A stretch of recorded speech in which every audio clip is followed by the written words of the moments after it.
Check this out.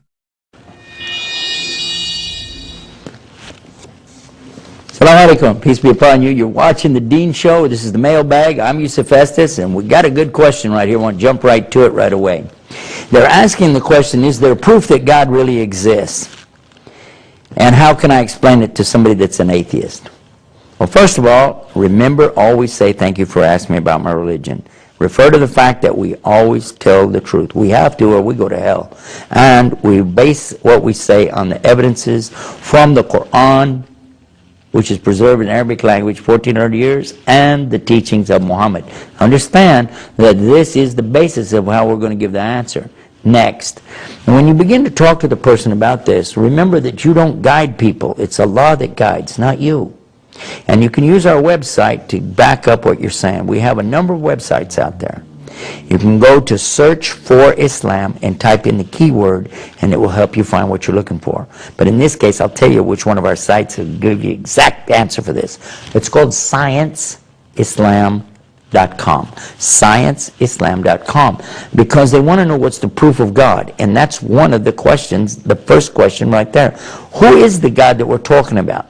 Because often people confuse what we believe with what other religions believe. It's totally different in Islam. We believe that God is not the creation, not a part of the creation, doesn't need the creation, does not have this interaction with the creation where he's dependent in any way on this creation. However, the creation depends on him 100%. When you really understand the monotheism of Islam and compare it to anything else, you'll find it's quite unique. Go to the website there and check it out for yourself and understand that the miracles that we have around us were mentioned in the Quran 1400 years ago, things that people couldn't have known about. Many of the other things that we have in common sense and logic, the answers that even science today is stumped. They can't answer the questions. They're found in Islam 1400 years ago. Find out what 9 different scientists said themselves after finding out this information. Those that took the time to read, study, and understand in the Arabic language what the Quran was teaching, and see what they said. We have 9 videos on the website there. Check it out for yourself and see. Okay, we're going to return you back to the program now. You're watching the Deen Show. Ooh, ooh, ooh. What you sow is what you reap. So what you invest today is going to be the outcome tomorrow. So that's why the necessary next life plays a factor. Yes. Otherwise, what's the purpose? Now you can rob, steal, do whatever, and if there's no accountability. That's it. No. So when you know that there is a creator, that you will be held accountable, it puts you in check. And it's just a logical belief. Absolutely. And Islam provides all the evidence that we need to not just blindly believe, but believe with enough evidence to strengthen us to move forward. Absolutely.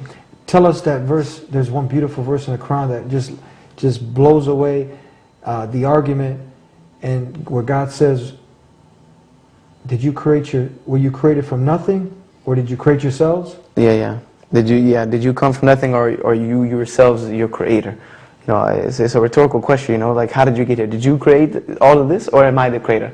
You know, like, it goes on even from that, you know, and it's in chapter 56 where God says, look at the fire that you kindle. Who created the wood? Did you create the wood, or am I the creator? Look at the rain that comes down from the heavens. Do you bring it down, or is I the one that bring it down? If I had wished, I would have made it salty so that you couldn't even drink it. You know, so there's one chapter in the Quran that Allah goes, Allah, the true God, goes over and over reminding us of these things that we derive benefit from, and then asks us, did you do this by yourself, or am I the one that does it? And at the end of that he says, then you should submit to me and me alone. This is the whole purpose of the point. Not to your desires, not to the dollar, not to materialism, not to a man or a monkey, but to God, the creator of the heavens and earth alone. Alone. And that's the whole message of Islam, which means surrender and submission to the creator of the heavens and the earth. I'd like to thank you for being with us again on the Deen Show. It's always a pleasure. Always. Always a pleasure. And I'd like to thank everybody that has been tuning in since day one. I'd like to send a special thanks to also, we made some adjustments on the website where you can go on there and continue doing your research, looking into the question and answer section, And for that person that doesn't believe in God, and now it has struck him to think a little more, and he wants answers to what's the purpose of life. He wants to know why he's been created. Where do I go from here? Islam answers all these questions logically and with the evidence. So we made some adjustments on the website. I'd like to thank my brother Abdul Wahid from England, who's really helped me out a lot. I'd like to thank you, brother Jazakallah Khairan, for all your assistance and help. You can check out his site, islamictube.net. He's got a lot of information on there also. And everybody that continues to support us, continue to tell all your friends and families about the show.